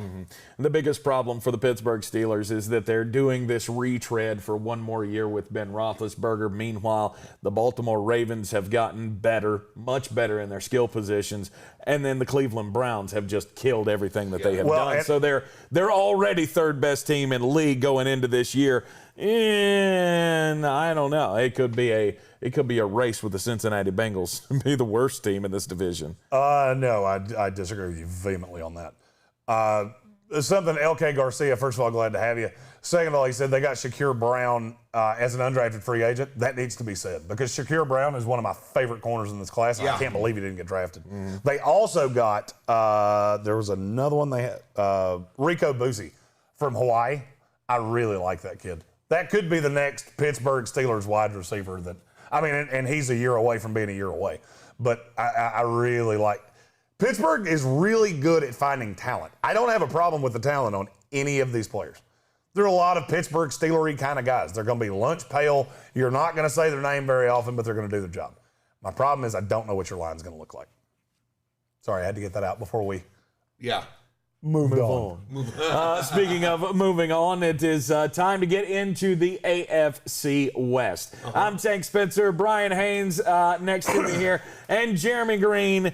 We are the Sportsocracy. Check us out on all of the social medias. Be sure to hit that subscribe button as well and join us here live every weekday morning at 9-ish right here in the Wicked Weed studio. The AFC West, we'll start with the Las Vegas Raiders. Yeah.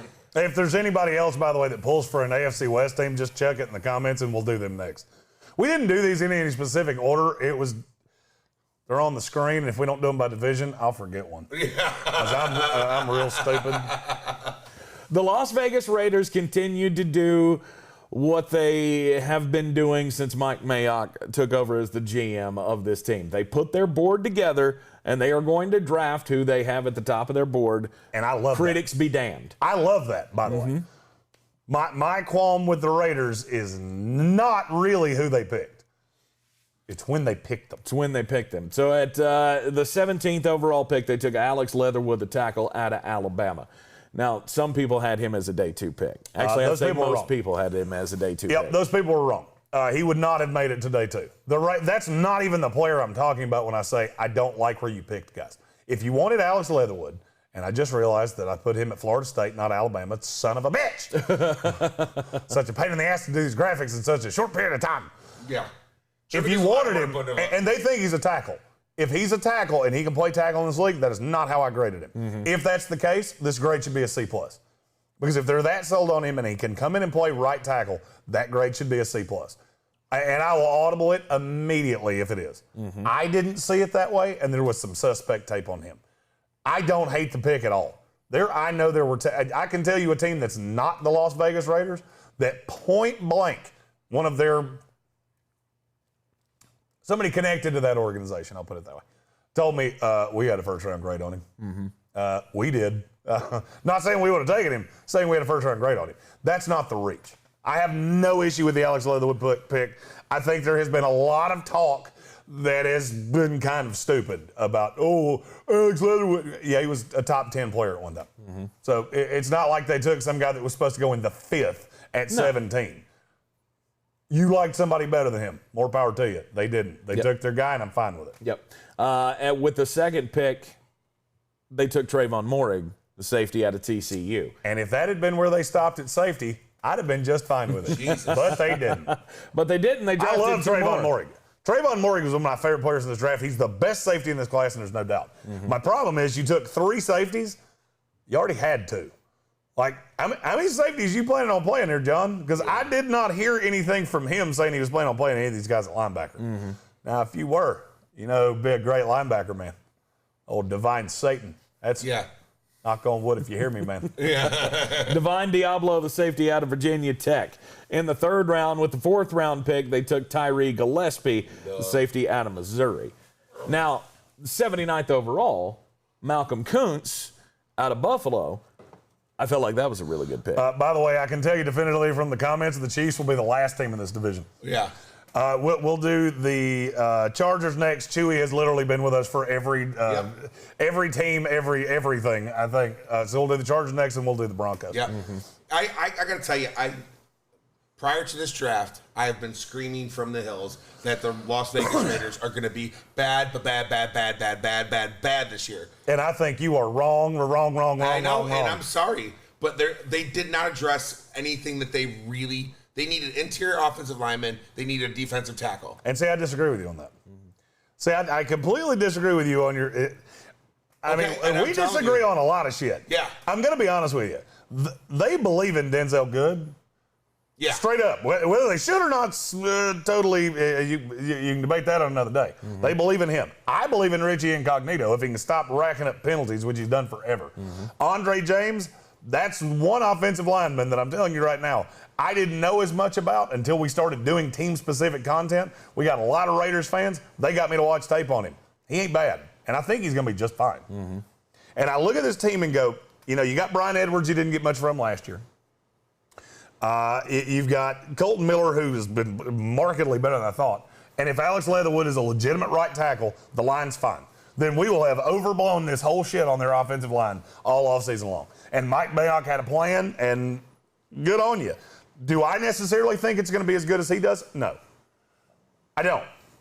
But he did address it. I just don't. I don't see these. I see these guys winning 7 games tops. I'm going to be higher than that. I can tell you definitively I'm going to be higher than that. Yeah. Because I'm not super sold on Green Bay, Or Green Bay, Jesus Christ. Denver. I was looking at a Green Bay logo, and I just said it. I went full Ron Burgundy. I'm beholden to whatever's on the prompter. Nice. Go fuck yourself. San Diego. No, not San Diego. There's no team in San Diego anymore. Yeah.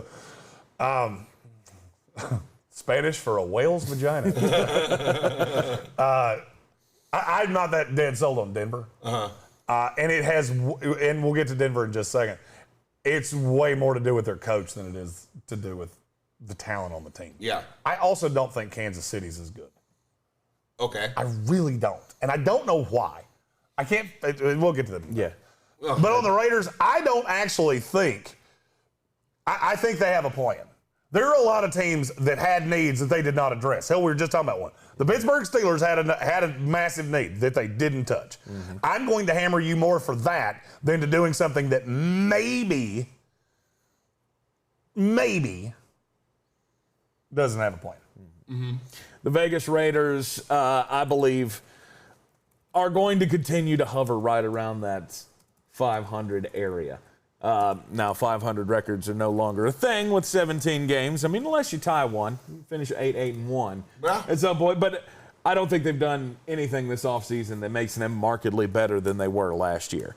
And they've been that team over and over for the last few years. It's the only thing that concerns me about the Raiders. And it hurts me as much as I love John Gruden. I really want to see him succeed at his new / old job. Knock on wood if you hear me, man. Got that divine Satan, man. Really looking forward to that divine Satan, man. Got something on defense nobody has. Yeah. Really lays the fire at Satan, man. Yeah. That boy ain't right. The Los Angeles Chargers, they've done a hell of a job in the offseason already, and then they just continue to have one of the best drafts out of any team in the NFL. Rashawn Slater, Asante Samuel, Josh Palmer, Chris Rumpf. I skipped over Trey McKitty just because that's, I put him down there on the list of the great picks that they made over the 3 days of the draft. They are definitely one of my winners of the weekend. Yeah, 100%. By the way, go Chargers, go! If you weren't here for the 3 days of the draft coverage, I said that probably 455 times. Yep. And it got funnier every time. It did not. You got drunker. That's why it got funnier. I love it. Now they have rebuilt this offensive line. It's going to be phenomenal with Corey Linsley and Matt Filer and now Rashawn Slater, wherever they decide to play him on the offensive line. To me, that was the home run pick of them or of their draft haul.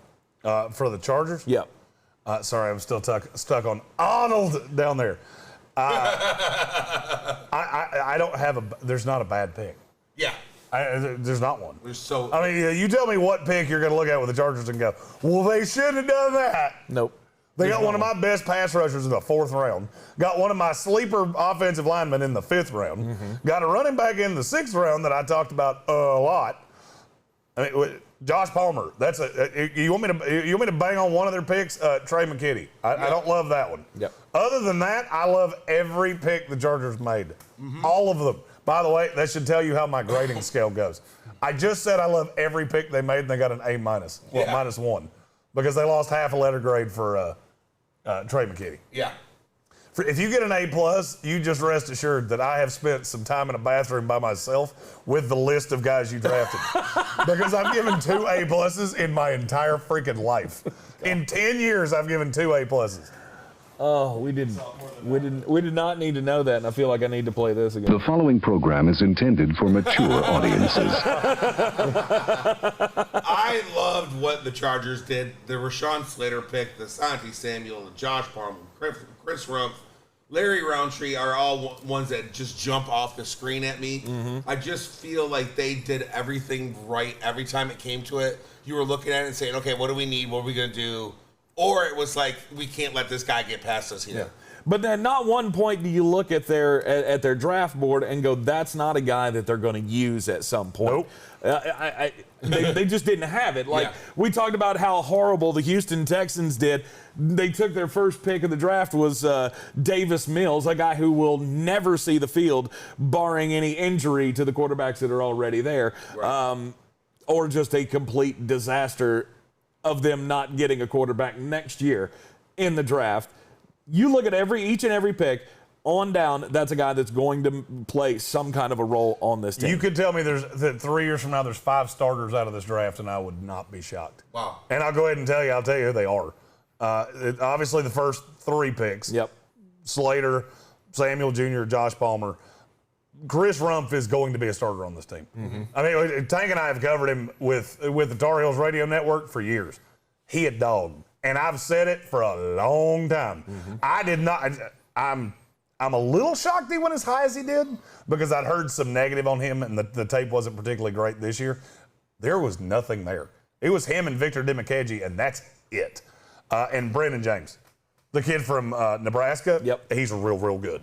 You didn't see him because he had a quarterback that was not good. I mean, my mama told me to be nicer. So I'm going to say he's not good. Yeah. And that's what pushed him down. That kid's pretty good, too. Yep. A's all across the board here for the Los Angeles Chargers. I'm going A+. He'll go A-, and you're going to go in the middle. See, I grade on a curve, so I don't give out A+. You know, Bernie Sanders over here, he just throws them to the masses. Pretty much. The more you know. The more you know. All right. The Denver Broncos. Oof. Patrick Surtain was the number 1 pick for them at the 9th spot in the first round. I loved it. I loved their pick. And then there again, they're another team that went through and just hit homers, just dingers all over the place. In the 3rd round, I thought they did pretty well with back-to-back picks of Quinn Miners and Baron Browning. God, I'm drunk on the Quinn Miners pick. Yeah. Drunk on it! Not to mention they got the running back of the future in the 2nd round with Javonte Williams. That's the one I dinged him on. Why? I love the player. I don't understand why you traded up to get him. You already have Melvin Gordon. Mm-hmm. I don't get it. They're very similar running backs. Well, Melvin's not going to be around after this year, I don't think. How old do you think Melvin Gordon is? It doesn't matter how old he is. It matters how much they're going to have to pay him. No, I mean, I got that. Okay. But you're already doing that. Mm-hmm. I don't understand giving up draft cap, and I don't give up draft capital for running backs either. Now, I will say, had they not done it, you wouldn't have been there because Miami would have taken it. Yep. So I can respect going to get your guy. Yeah. I just don't understand why you thought you needed a running back so bad. I will say that ends the Mike Boone hype train. Yeah. Save your tickets. They will be refunded at a later date. Right. But you lost Phillip Lindsay in free agency. And I 100% get it. So you needed somebody else there to take the load off of Melvin Gordon because he is getting older and he has had injury issues in the past.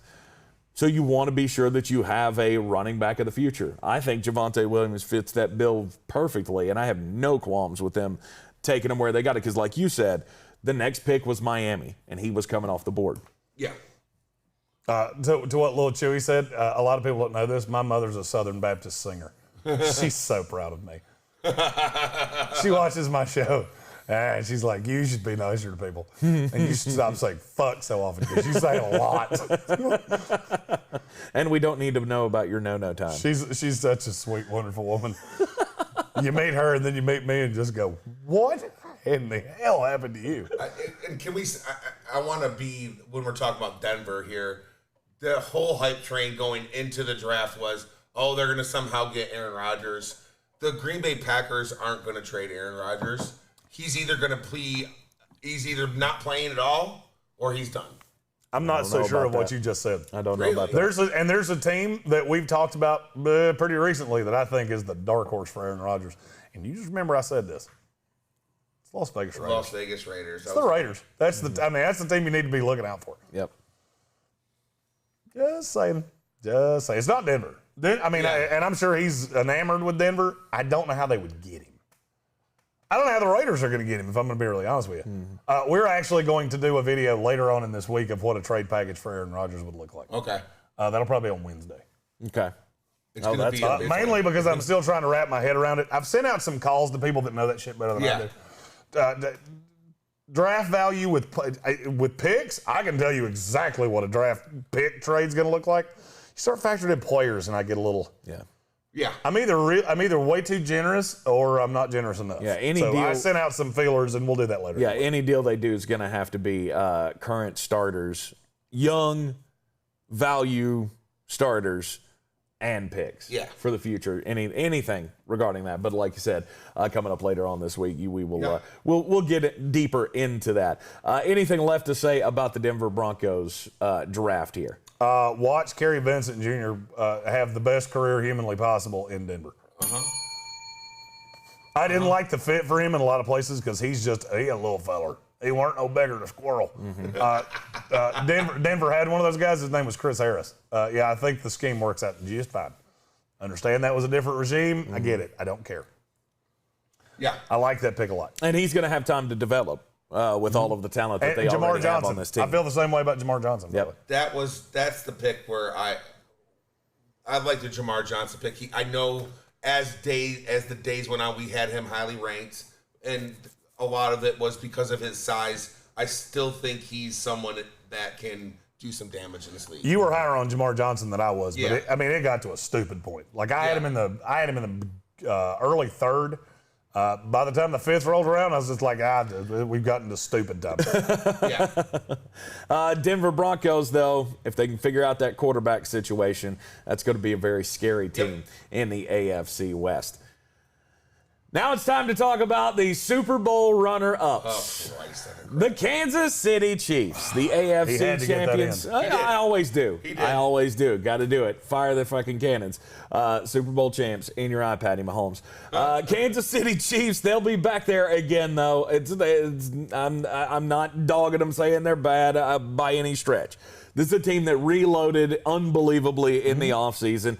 I still don't know how they did it. Just ignoring every possible rule when it comes to salary cap in the book.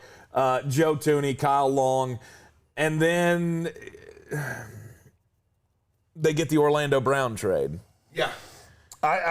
Can we stop with the he's a premier left tackle shit? Like I've heard that, and he's good. Right. He's not a premier left tackle. Mm-mm. I actually saw somebody over the weekend say Orlando Brown would have started over Ronnie Stanley, and after I stopped laughing and I changed my pants after I peed in them, I had to comment back and go, that is stupid. Good God. He was a Pro Bowler at right tackle, obviously was a Pro Bowler this year at left tackle, filling in the injury situation for Ronnie Stanley. But, I mean, he can slot in on this line. They've been playing mix and match with this line for a couple of years now, and it's gotten them to and the line Super is Bowls, now really, really good. Absolutely. Like really, really, really good. I mean, they got depth on the line now. And with the Creed Humphrey pick, it just added to it. I tried to tell you he was not going to go as high as people told you he was. Yeah. These two can vouch for this. Yeah. I said this for weeks. People were trying to shoehorn him into the first round. No, he's not. He went exactly where he belonged, and I think he'll be fine. I think he will be a fine starter down the line for the Kansas City Chiefs. I am kind of shocked that he was your best pick of the draft. Although, you got the guy that I thought you'd put at best pick in the best value. Nick Bolton. Best value took precedent over best pick. Right. Nick Bolton, best value pick at their first pick of the draft at number 58 overall, the linebacker out of Missouri. There were more centers in this draft than there were linebackers. That's why Nick Bolton's the best value. Yeah. And I'm stuck. I mean, I'll be honest with you. The name just went out of my head. Just completely went out of my head. It'll come to me in a minute. We're friends with a Chiefs beat writer. And he had Nick Bolton going to the Chiefs from about, I'm going to say September. Yeah. I think that's when it started. And I just stuck. I rode with it forever. Yeah. They needed a I'm linebacker. shocked they got him in the second round. They need a linebacker. This guy's a tackling machine. It makes sense. I mean, actually, if you watch the coverage, as soon as it looked up and we looked at it, me and Jeremy, I think you might have been smoking a heater at that moment. Maybe. But I think I looked at Jeremy and said, could probably be Nick Bolton. He just looked at me and said, 100%. 100% it is. I mean, he would have thought already, but it made so much sense. Being from Missouri, There's something to be said about that kind of situation. We talked about it from the differences in this offseason from what we've had in the past. But he's a tackle machine, a little bit undersized, but this guy's got an all-time motor. He's going to help out this linebacking core immediately, and they needed help here because they needed a linebacker and they needed offensive line, period. Well, for 2 years, the linebacking core has been the biggest hole, I guess, for the Kansas City Chiefs defense. So it's about time that they got a good player in there. Yeah, and the name I was trying to think of is Tucker Franklin. Tucker Franklin. Oh, yeah, who works for SI. He's been on our show, on our ESPN Radio show. Yeah, check him out at Roughing the Kicker. Yeah. Roughing the Kicker is the name of his show. It's very Chiefs-centric, but those guys do a good job. I like watching them every now and then. And then you had, by the way, the one we haven't talked about with Kansas City, that's Trey Smith. Trey Smith in the 6th round. That's dumb. Yeah. I mean, wow. It's a great pick. Mm-hmm. Yeah, I mean, we were talking about him as one of the guys as the draft continued to play out, how we couldn't, he was a name that kept coming up. How is he not picked yet? How is he not picked yet? I mean, there was some things, but you get him in the 6th round at pick number 226. I mean, it's a no-brainer. I do want to throw this out there. The San Francisco 49ers took a guard with the 16th pick in the 2nd round. I had Trey Smith rated ahead of him. Like by a lot. Wow. It wasn't all that close. And Kansas City got him at 6 and 42. Yeah. That means that's a good pick there, folks. Yeah. It was a really it's a good value there, Bob. Yeah, that's going to be a good pick for them. It was a really good draft haul for the Kansas City Chiefs. Your riskiest pick for them, though, we haven't talked about yet, Joshua Kaindoh out of Florida State. I really like this guy, but he is risky because he runs his hot and cold runs like a fucking tap in a cheesy, shitty, by-the-hour motel. Because his hot don't last real long, and the cold gets real cold. Right. So, I mean, if Andy Reid can get the most out of him, that could be a tremendous pick. Yeah. It was way higher than I thought he was going to go. Yeah. He went in the 4th. I thought that was late 5th, 6th round kind of guy, just solely because of the tape on him. There was tape on him that was so bad. No doubt that the rich got richer with the Kansas City Chiefs draft no doubt. haul. A B- for the mullet. I mean, I'm giving him an A. Screw it. I give everybody A's. You give everybody A's. Jesus Christ. I'm gonna go with B+. I don't think it's an A grade. Not quite an A. I think it's still on the higher end. I guess maybe it's because I'm kind of mixing in the whole, and I shouldn't do this, but I'm kind of mixing in the whole offseason with everybody else they're picking in. I just think they've addressed everything that they needed to address. Yeah, don't do that. That video's coming like a week from now. Okay. We'll talk about that later. That's right. Stay tuned here into the Sportsocracy as we will continue the draft grades. Tomorrow's show will be all of the teams in the NFC. I'm Tank Spencer. He's Jeremy Greene. Yeah. He's Brian Haynes. It is the Sportsocracy. Like, share, and follow all that good stuff on all the social medias. We've got it now, Instagram and FaceTube and we got the InstaFace. And we got the MyBook and all of them across the board. Basically, go to any social media and just search the Sportsocracy. It'll come up. Yep. And it probably has been posted on a lot more in the last 5 days than it ever has before because we never had somebody to do that before. Yep. All important, though, hit that subscribe button and you can share us every time we are here in the Wicked Weed studio. Don't forget to check out our friends, Wicked Weed Brewing, at wickedweedbrewing.com. Wicked Weed Brewing, drink different. We will see y'all tomorrow morning at 9 a.m. And don't forget to tune in this afternoon to ESPN Asheville. Jeremy and I will be on with the Sports Tank with Jeremy Greene every weekday afternoon at 3 to 5. We'll see you then.